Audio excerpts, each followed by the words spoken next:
할렐루야. 7월 29일 목요일 새벽 기도를 시작하도록 하겠습니다. 사도신경으로 우리의 신앙을 고백하시겠습니다. 나는 전능하신 아버지 하나님 천지의 창조주를 믿습니다. 나는 그의 유일하신 아들 우리 주 예수 그리스도를 믿습니다.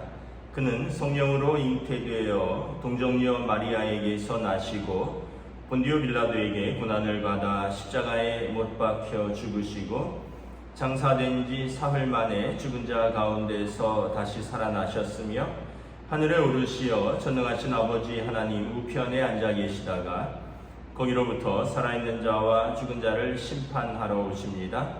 나는 성령을 믿으며 거룩한 공교회와 성도의 교제와 죄를 용서 받는 것과 몸의 부활과 영생을 믿습니다. 아멘. 찬송가 200장 찬양하시겠습니다. 찬송가 200장입니다.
오늘 우리 주신 하나님 말씀은 구약성경 시편 19편 말씀입니다.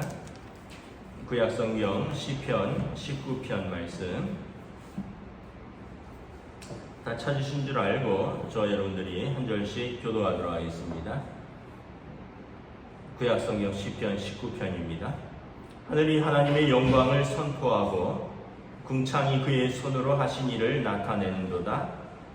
날은 날에게 말하고 밤은 밤에게 지식을 전하니 언어도 없고 말씀도 없으며 들리는 소리도 없으나 그의 소리가 온 땅에 통하고 그의 말씀이 세상 끝까지 이르도다. 하나님이 해를 위하여 하늘의 장막을 베푸셨도다. 해는 그의 신방에서 나오는 신랑과 같고 그의 길을 달리기 기뻐하는 장사 같아서 하늘 이 끝에서 나와서 하늘 저 끝까지 운행하며 그의 열기에서 피할 자가 없도다. 여호와의 율법은 완전하여 영혼을 소송시키며 여호와의 증거는 확실하여 우둔한 자를 지혜롭게 하며 여호와의 교훈은 정직하여 마음을 기쁘게 하고 여호와의 계명은 순결하여 눈을 밝게 하시도다. 여호와를 경외하는 도는 정결하여 영혼까지 이루고 여호와의 법도 진실하여 다 의로우니 금 곧 많은 순금보다 더 사모할 것이며 꿀과 송이 꿀보다 더 달도다. 또 주의 종이 이것으로 경고를 받아 이것을 지킴으로 상이 크니이다. 자기 허물을 능히 깨달을 자 누구리요? 나를 숨은 허물에서 벗어나게 하소서. 또 주의 종에게 고의로 죄를 짓지 말게 하사 그 죄가 나를 주장하지 못하게 하소서. 그리하면 내가 정직하여 큰 죄가에서 벗어나겠나이다. 나의 반석이시여 나의 구속자이신 여호와여, 내 입의 말과 마음의 묵상이 주님 앞에 연락되기를 원하나이다. 아멘. 할렐루야. 오늘도 새날이 시작되었습니다. 하나님께서 은혜와 평강으로 함께 하시는 복된 날이 되시기를 축복합니다.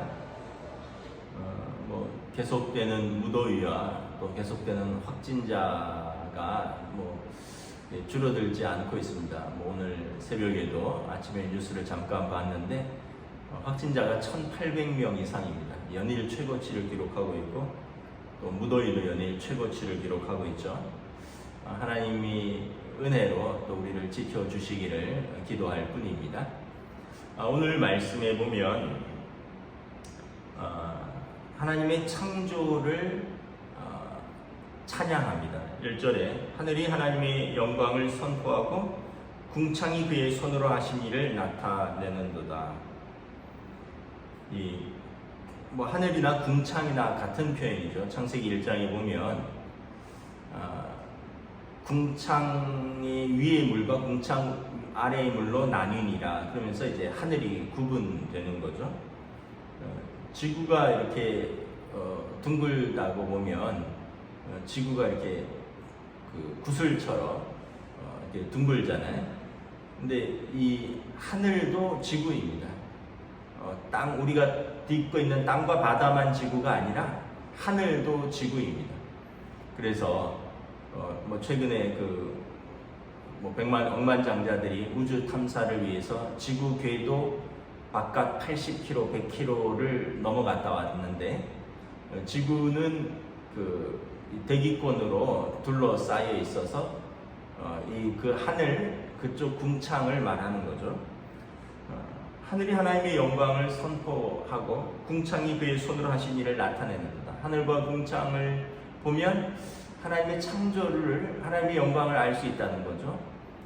낮에는 여러분 해가 뜨죠. 그리고 저녁에는 또 신기하게 이제 달이 뜹니다. 그리고 별들이 반짝반짝 빛나서 우리를 비춰줍니다. 물론 이제 과학적으로 이제 지구의 자전과 공전으로 말미암아 이제 우리가 태양 바깥쪽으로 갈 때는 저녁이 되고 태양 안쪽으로 들어올 때는 이제 지구가 24시간 자전하니까 낮이 되고 이제 이런 과학적인 원리가 있는데 그 과학적인 원리를 만드신 분이 하나님이시다. 정확하게 24시간을 날로 만들고 밤을 밤으로 만드는 거죠. 그래서 2절에 보면 날은 날에게 전하고 밤은 밤에게 지식을 전하니 언어도 없고 말씀도 없고 들리는 소리도 없으나 그의 소리가 온 땅에 통하고 그의 말씀이 세상 끝까지 이르도다. 여러분, 하늘을 이 지구를 굴러가게 하는 그런 어떤 법칙을 누가 정한 것이 있나요?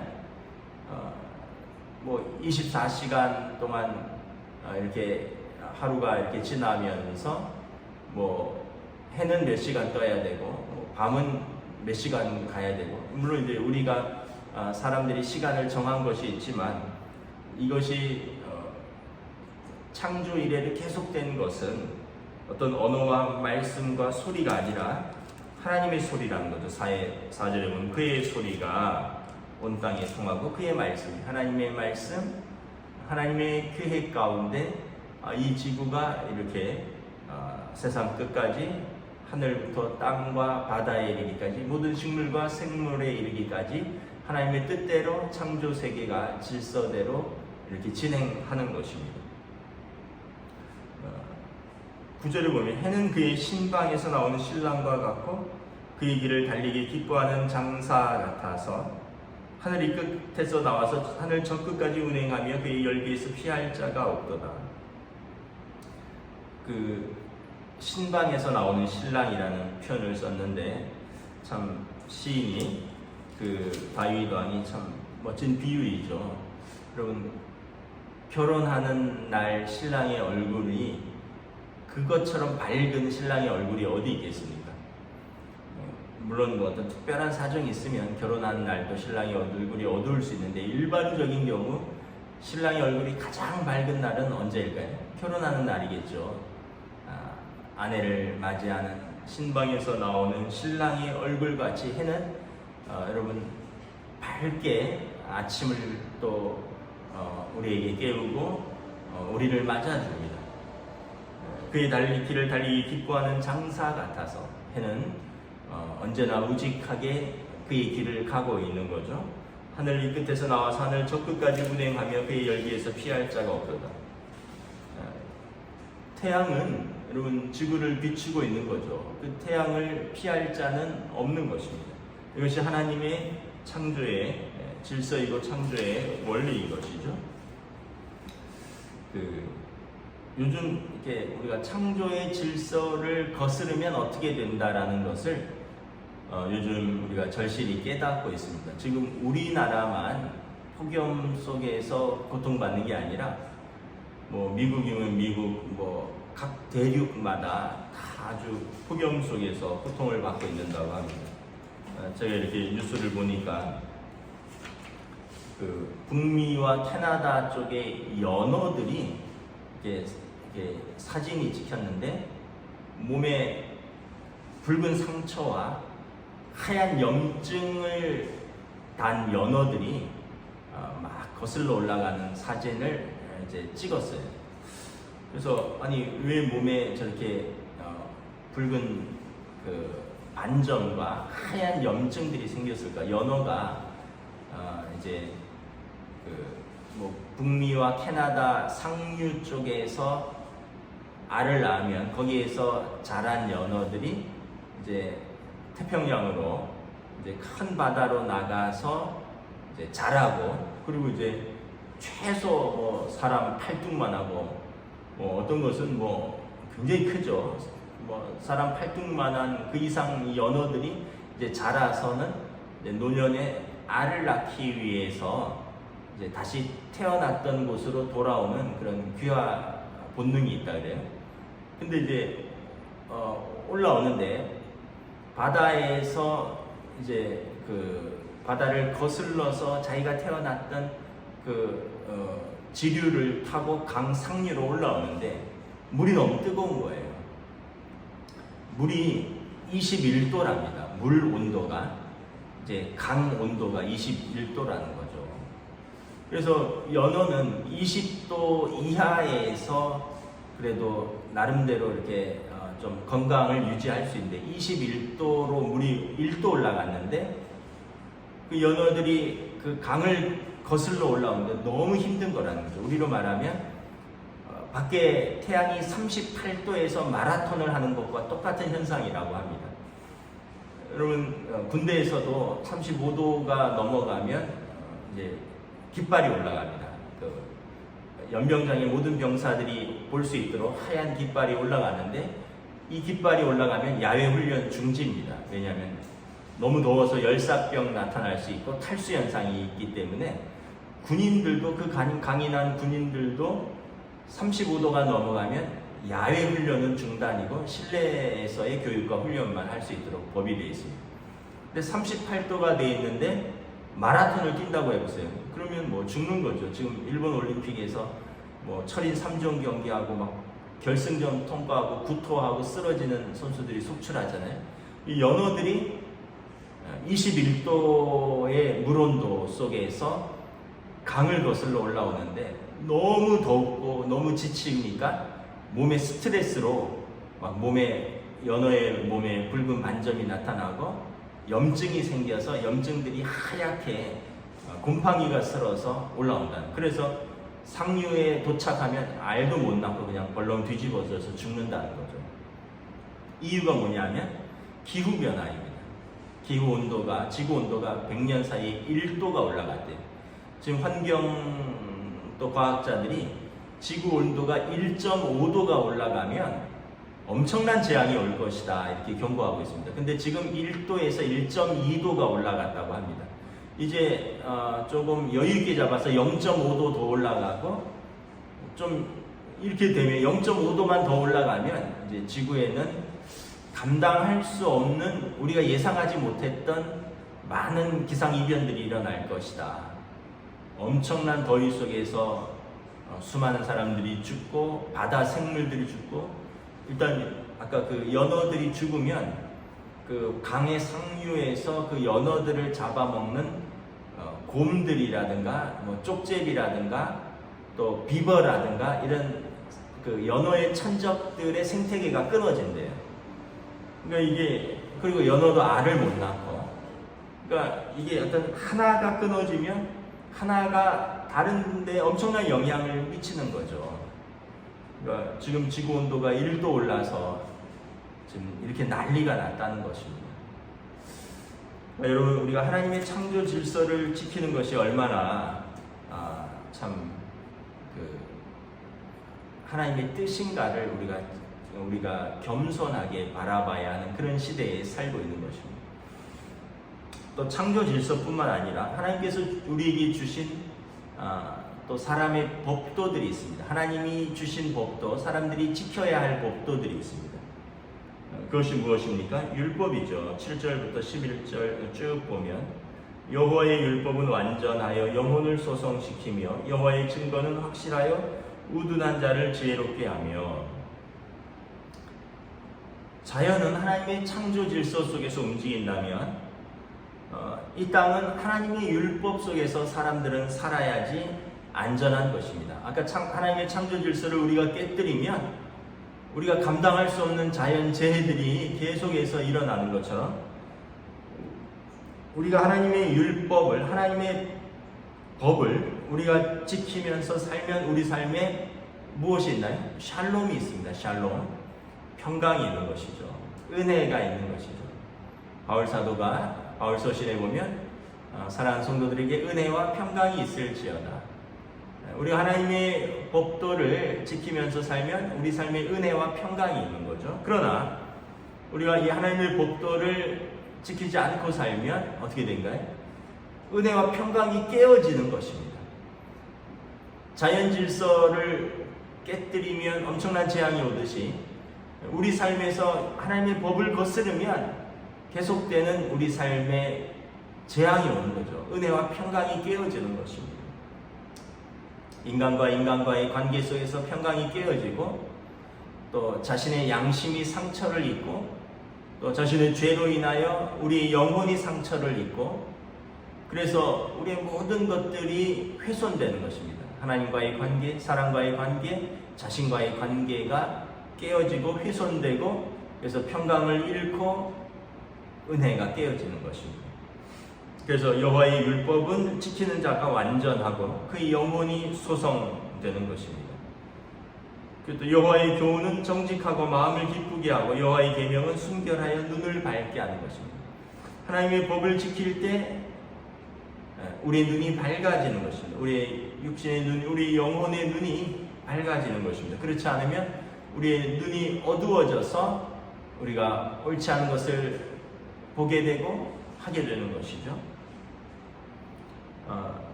여호와를 경외하는 도는 정결하여 영혼까지 이루고 여호와의 법도 진실하시어 의롭다. 하나님의 법은 정결하고 의롭고요. 10절에 보면 그 많은 순금보다 더 사모할 것이며 꿀과 송이꿀보다 더 달도다. 시편 119편에도 말씀하고 있는데 하나님의 말씀은 정금보다도 정하기 때문에 순금을 사모하는 것보다 말씀을 사모하고 꿀과 송이꿀보다 더 달다라고 말씀을 하는 것입니다. 하나님의 말씀을 경험한 자만이 고백할 수 있는 표현인 것입니다. 아이고 나는 금이 좋지, 아이고 꿀이 더 좋지, 달지, 뭐 말씀이냐. 근데 여러분 평강이 깨어지고 모든 관계가 깨어졌는데 금이 있으면 뭐라고, 꿀이 있으면 뭐한가요? 주의 종이 이것으로 경고를 받고 이것을 지킴으로 상이 크니이다. 주의 종은 하나님의 말씀으로 경고를 받고 이것을 지킴으로 상이 있다라는 것입니다. 자기 허물을 능히 깨달을 자가 누구며 숨은 허물에서 벗어날 자가 누구냐.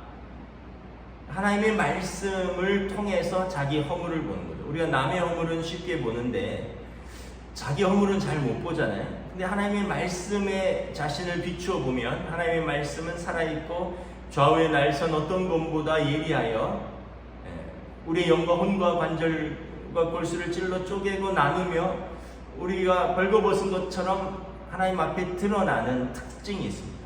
그 말씀 앞에 정직하게 서면 우리의 허물을 능히 드러내고 우리가 고침을 받을 수 있는 것이죠. 13절에 또 주의 종에게 고의로 죄를 짓지 말게 하소서. 그 죄가 나를 주장하지 못하게 하소서. 그리하면 내가 정직하여 큰 죄과에서 벗어나겠나이다. 여러분 우리가 말씀이 없으면 양심이 타락하죠. 양심이 타락하면 고의로 죄를 짓는 것입니다. 법을 몰라서 죄를 짓는 것도 있지만 법을 알지만 양심이 타락하여 죄를 짓는 경우가 있습니다. 그러나 하나님의 말씀을 붙들으면 죄가 우리를 주장하지 못한다는 것입니다. 말씀이 우리를 사로잡고 있기 때문에 죄가 우리를 주장하지 못하는 것입니다. 그래야 하여 나로 하여금 정직하게 하고 그 죄가에서 벗어나게 하는 것입니다. 그래서 나의 반석이시여 나의 구원자이신 여호와여 내 입의 말과 마음의 묵상이 주님 앞에 연락되기를 원하나이다. 14절 말씀은 우리가 예전에 자주 불렀던 찬양이죠. 나의 마음에 나의 입술의 모든 말과 나의 마음의 묵상이 주께 연락되기를 원하네. 우리가 예전에 불렀던 찬양인데 우리 입술의 모든 말과 우리의 마음의 묵상이 우리가 주님의 말씀에 사로잡혀 있을 때 주님 앞에 연락되는 것입니다. 로마서 3장에 보면 모든 사람이 죄인입니다. 유대인도 이방인도 우리 모든 사람도 다 죄인입니다. 하나님의 영광에 이르지 못하는 죄인입니다. 그러나 우리가 말씀을 붙들고 살면 우리의 입술의 말과 우리의 마음의 묵상이 하나님 앞에 연락되는 것입니다. 잠언에 보면 백성이 율법이 없으면 방자히 행한다라는 말씀이 있습니다. 율법이 없으면, 말씀이 없으면 어떤 기준이 없기 때문에, 법이 없기 때문에 자기 마음대로 사는 것입니다. 방자히 행하는 것입니다. 그 결과는 방탕이고 깨어진 평강이며 파멸인 것입니다. 예수님을 만난 사람들이 여러분 어떻게 된가요? 예수님을 만난 사람들이 자유함을 얻습니다. 예수님을 만난 사람들이 평강을 누립니다. 예수님을 만난 사람들이 은혜를 누리는 거죠. 신약 성경에 많은 사람들이 예수님을 만나고 자유함을 누리고 참 은혜와 평강을 누립니다. 일일이 다 열거할 수 없지만 우리가 생각나는 사람들이 몇 계시죠. 요한복음 3장의 그 사마리아 여인, 요한복음 4장인가요? 사마리아 여인 있죠. 우물가에서 다른 사람들의 눈을 피해서 물을 깃던 그 여인. 이 여인은 무엇에 사로잡혀 있었습니까? 사랑에 사로잡혀 있었죠. 사랑 없으면 죽는다. 남편 5이나 있었고 지금은 다른 남자랑 살고 있는 여인. 그래서 사랑 때문에 큰 상처를 입었고 결국은 사랑받지 못한 삶, 그 사랑에 매여 있던 그 여인이 참 사랑을 만난 것입니다. 뭔가에 매여 있었습니다. 뭔가에 집착하고 있었는데 참 사랑을 만나고 진짜 자유함을 누린 거죠. 내가 메시아를 만나노라. 그 여인이 예수님을 만나고 마을로 들어와서 큰 소리로 사람들에게 내가 오늘 메시아를 만나노라 하고 다녔습니다. 막달라 마리아, 7 귀신 들렸던 여인, 그 여인은 귀신에 사로잡혀 있었습니다. 그러나 예수님을 만나서 깨끗하게 치유함을 받고 그는 예수님을 십자가 밑에까지 무덤에까지 섬기는 이제 주님을 사랑하고 주님을 섬기는 제자가 되었습니다. 귀신에 사로잡혔던 여인이 주님께 사로잡혀 은혜와 평강의 삶을 누리는 제자가 된 것입니다. 삭개오는 어떤 사람입니까? 어떻게 보면 돈에 사로잡힌 사람이죠. 돈에 매인 거죠. 돈 때문에 민족도 양심도 저버린 세리의 삶을 살고 사람들의 손가락질을 받았습니다. 늘 마음에 갈급함이 있었죠. 뽕나무에 올라간 삭개오를 예수님이 삭개오야 내려오라, 내가 오늘 너의 집에 유하여야 하겠노라. 삭개오가 너무나 기뻐서 재산의 절반을 팔아서 가난한 자들에게 나눠주고 자기가 남에게 빼앗은 것이 있다면, 속인 것이 있다면 4배나 쳐서 갚겠나이다. 여러분, 율법은 120%입니다. 손해를 입힌 거에 20%를 더 갚으면 됩니다. 2배만 갚아도 충분하거든요. 4배나 갚겠나이다. 물론 이제 삭개오가 남을 속인 것도 있고 그런 것도 있지만 또 그는 나름대로 공무원이었습니다. 자기가 또 일해서 모은 재산도 있었을 것입니다. 그런데 이제 더 이상 재물에 집착하지 않았습니다. 재산의 절반을 팔아서 가난한 자들에게 주고 그리고 자신에게 속이거나 또 자신에게 어떤 손해를 입은 사람이 있다면 나는 4배를 갚겠나이다. 그러니까 여러분, 그의 깨어졌던 자아, 깨어졌던 양심들이 다 회복이 되는 것입니다. 예수님을 만나면 아까 사랑에 사로잡혔던 사람, 참 사랑을 만나고 귀신에 사로잡혔던 사람, 참 자유를 누리고 돈에 사로잡혔던 사람, 참 평강과 은혜를 누리는 것입니다.